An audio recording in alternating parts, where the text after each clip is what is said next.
Hello students आज हम अपनी संस्कृतम पाठ्य पुस्तक से पढ़ेंगे चतुर्था पाठ अस्माकं सहायकाः अर्थात पाठ 4 हमारे सहायक।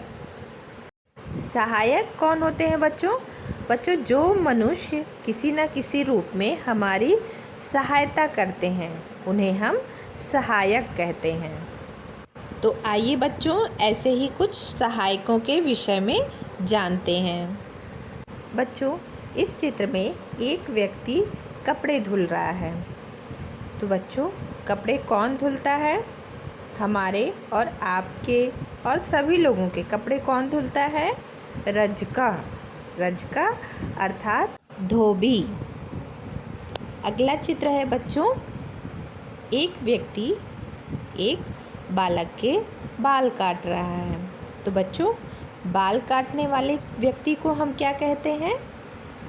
नापिता अर्थात नाई। तो बच्चों नाई भी हमारे सहायक होते हैं। अगला चित्र देखिए बच्चों, यह चित्र है एक किसान का। तो किसान को हम संस्कृत में क्या कहते हैं? कृषका का अर्थ क्या होता है? किसान जो होते हैं वो खेतों में अनाज उगाकर हमारी सहायता करते हैं। अगला चित्र है बच्चों श्रमिका का अर्थ होता है मजदूर। बच्चों कुछ काम ऐसे होते हैं जो अत्यधिक श्रम वाले होते हैं, जिसमें बहुत अधिक मेहनत लगता है और उन कामों को करने में हमें परेशानी होती है।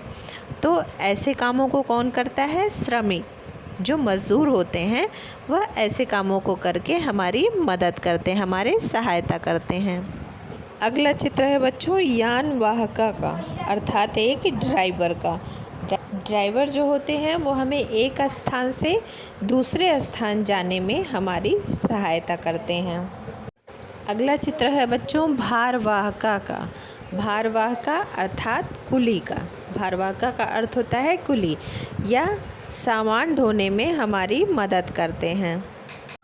अगला चित्र है कुंभकारः अर्थात कुम्हार जो होते हैं वो बर्तन बनाकर हमारी सहायता करते हैं। अगला चित्र है बच्चों स्वर्णकारः का अर्थात सुनार का, यह सोने के आभूषण बनाकर हमारी सहायता करते हैं। तो बच्चों इन सभी चित्रों में जो व्यक्ति थे वो सभी हमारे सहायक थे।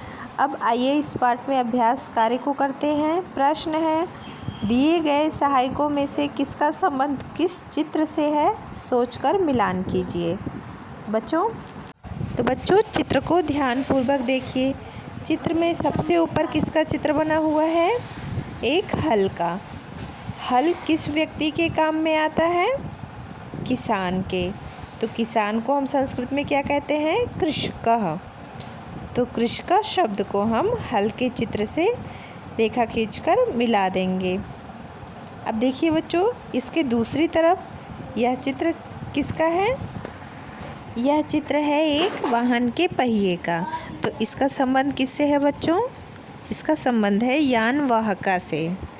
तो इसे हम यानवाहका शब्द से मिला देंगे। अगला चित्र है एक घड़े का।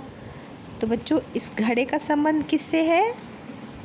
कुंभकारः अर्थात कि कुम्हार से। कुम्हार ही घड़ा बनाता है, तो इसे हम इस घड़े को कुंभकारः शब्द से मिला देंगे।